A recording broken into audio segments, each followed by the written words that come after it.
नमस्कार दोस्तों।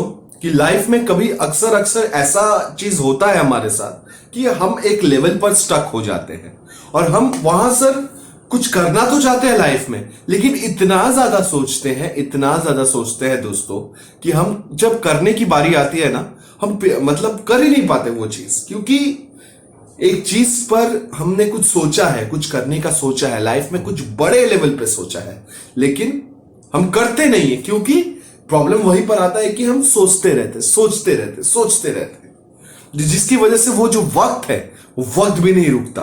क्योंकि हम जब तक हम ज्यादा सोचेंगे तब तक हम वो चीज को कर ही नहीं कर सकते। ठीक है ना दोस्तों। तो हमें सबसे पहली चीज जो लाइफ में कभी भी कोई चीज पर आती है, मैं एक एग्जांपल देता हूं आपको। जैसे कि मान लीजिए आपने 12th का एग्जाम दिया है। अब 12th का एग्जाम देने के बाद बहुत सारे करियर अपॉर्चुनिटीज आपके लिए। कोई इंजीनियर बनना चाहता है, कोई डॉक्टर बनना चाहता है, कोई प्रोफेसर बनना चाहता है, कोई आईएएस की तैयारी करना चाहता है। अब होता यूं है कि आपने जैसे ही 10+2 की एग्जाम की तैयारी करी, आपके कुछ 75-80% मार्क्स आए। तब अगर पिताजी आपके डिफेंस में है तो वो सोचेंगे कि डिफेंस में करवा देते हैं। आपके कुछ दोस्त लोग आपको कहते हैं कि आप 12th में तुम्हारे एग्जाम 75-80 मार्क्स हैं और तुम ग्रेजुएशन अच्छे जगह से कर लो। मे बी एमबीबीएस की पढ़ाई भी मतलब अगर आप एमबीबीएस की पढ़ाई भी करते हो तो उसके लिए आपका डॉक्टर लेवल पर अच्छा कमांड होना चाहिए वो चीज पे। ठीक है ना। तो वो चीज भी अच्छी होनी चाहिए आपकी। तो बात यह है कि आप अगर आर्ट्स लाइन से हो, 11-12 आर्ट्स लाइन में आपके कुछ अच्छे मार्क्स नहीं है, 40% 50% मार्क्स, तो फिर आप कुछ नहीं कर सकते वो चीज में। आपको आर्ट्स पे ही जाना पड़ेगा, कोई प्राइवेट कंपनी पकड़नी पड़ेगी या कुछ और पकड़ना पड़ेगा। लेकिन अगर आपके 75-80-85% मार्क्स है तो आपके पास ऑप्शन है कि आप किस में जाना चाहते हो या जा सकते हो। फॉर एग्जाम्पल आपने अगर 11-12 साइंस बैकग्राउंड से किया है तो आप डॉक्टर से में जा सकते हो, इंजीनियरिंग में जा सकते हो।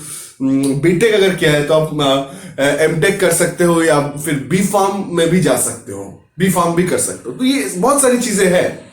लेकिन प्रॉब्लम ये है कि एक आदमी 70% 80% अच्छे मार्क्स हैं, बट वो डिसाइड ही नहीं कर पा रहा है कि मुझे किस करियर अपॉर्चुनिटीज पे जा रहा है। 10 लोगों की बात सुन रहा है वो। ऐसा नहीं होना चाहिए दोस्तों। आपको आपके अंदर भरोसा होना चाहिए कि मुझे क्या करना है, मुझे कौन सी लाइन पे जाना है, मुझे क्या पकड़ना है। पहले आप आपके अंदर के स्ट्रेंथ्स को पहचानिए और वीकनेस को पहचानिए।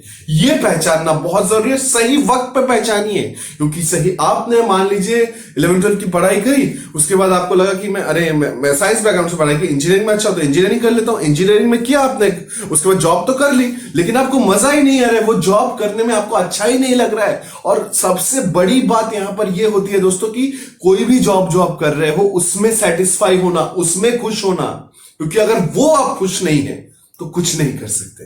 वो और एक आपको लाइव एग्जांपल देता हूं। मान लीजिए आप बहुत ज्यादा सोचते हो कि अगर मैं स्विच करता हूं, मान लीजिए आप एक प्राइवेट सेक्टर में हो, प्राइवेट कंपनी में जॉब कर रहे हो और वहां पर उतनी वो लेवल पे ग्रोथ नहीं है, आप चेंज करना तो चाहते हो जॉब, आपके पास एक अपॉर्चुनिटी आती है टीसीएस की जैसी नामी कंपनी से, लेकिन वहां पर आप स्विच तो करना चाहते हो। लेकिन स्विच करने के बाद ये भी सोच रहे हो कि अगर मुझे यहां पर मतलब मैं ट्राई तो कर रहा हूं, अगर मैंने ये छोड़कर ट्राई किया और मुझे नहीं मिला तो मैं क्या करूंगा।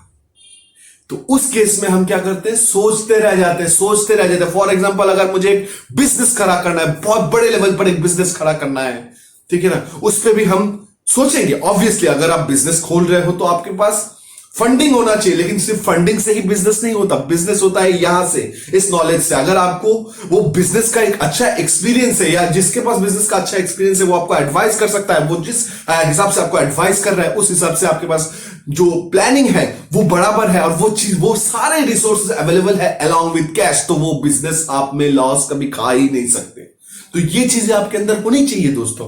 क्योंकि कोई भी बिजनेस करने के लिए पैसा नहीं चाहिए, पैसा चाहिए, लेकिन पैसे के साथ बहुत सारे फैक्टर्स इंवॉल्व होते हैं। बिजनेस करने के लिए सबसे पहला फैक्टर है दिमाग सही रहना, आपका दिमाग स्टेबल रहना। आपका दिमाग स्टेबल है कि नहीं, आप कॉन्टिन्यूसली सोच पा रहे हैं कि नहीं। दूसरा, आपके पास वो माइंडसेट है कि नहीं बिजनेस का, क्योंकि माइंडसेट होना लाइफ में बहुत जरूरी है। आपके पास अगर बिजनेस का माइंडसेट ही नहीं है तो आप कुछ नहीं कर पाओगे लाइफ में दोस्तों। तीसरा चीज, आपके पास वो पैसा है कि नहीं, जो एक प्रॉपर अमाउंट ऑफ इन्वेस्टमेंट आप कर सकते हो कि नहीं। 5,000 10,000 का आप बिजनेस खोल सकते हो कि नहीं। कई लोग चाय खोल देते, चाय का दुकान दे देते हैं। हम बड़े बड़े लोगों को देखते हैं, जैसे कि MBA चाय वाला का जो है, उन्होंने चाय खोला था दिल्ली साइड में, तो उनका चल गया। इसका मतलब सब सोचते हैं कि मैं चाय का दुकान खोल दूंगा, मेरा चल जाएगा। नहीं दोस्तों, नहीं। पहले आपको आइडेंटिफाई करना होगा आपका स्ट्रेंथ क्या है, वीकनेस क्या है। और ऐसा नहीं कि मैंने अपने करियर को डिसाइड करने में 5 साल लगा दिया, 10 साल लगा दिया। ऐसा टाइम पे मैंने वक्त बर्बाद कर दिया कि वहां पर मेरे पास ऑप्शन ही नहीं है। फॉर एग्जाम्पल, मुझे डॉक्टर बनना है, मेरी पढ़ाई बहुत अच्छी है, साइंस में मैंने पढ़ाई की, पढ़ाई बहुत अच्छी है, लेकिन मैं सोच ही रहा हूं कंटिन्यूअसली।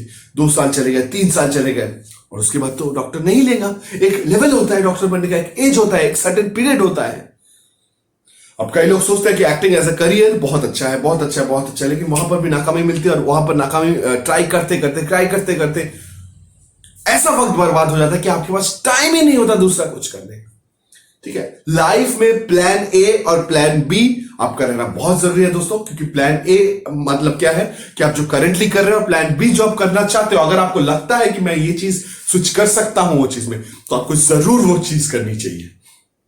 आई थिंक मेरी बातों से आपको काफी कुछ समझ में आया होगा कि ज्यादा सोचने से दोस्तों काम नहीं चलेगा। अगर जो मुझे लाइफ में करना है उसके लिए मैं मेंटली और फिजिकली दोनों तरफ से मैं तैयार हूं। जो वहां पर मतलब फेलियर्स आने वाले हैं मेरे लाइफ में, मतलब मैं ये चीज करूंगा, उसमें रिस्क रहेगा, 90% रिस्क मतलब इन्वॉल्व रहने वाले हैं। वो 90% रिस्क के लिए मैं तैयार हूं, अच्छे टाइम के लिए तैयार हूं। अगर ये चीज मुझे नहीं मिली, मैं ये रिस्क लेकर दूसरा जॉब सर्च कर रहा हूं, उसके बाद भी मेरे उस नए जॉब में क्या क्या प्रॉब्लम्स आ सकती है, वो अच्छी चीज के लिए और वो बुरे चीज के लिए, दोनों के लिए मैं तैयार हूं।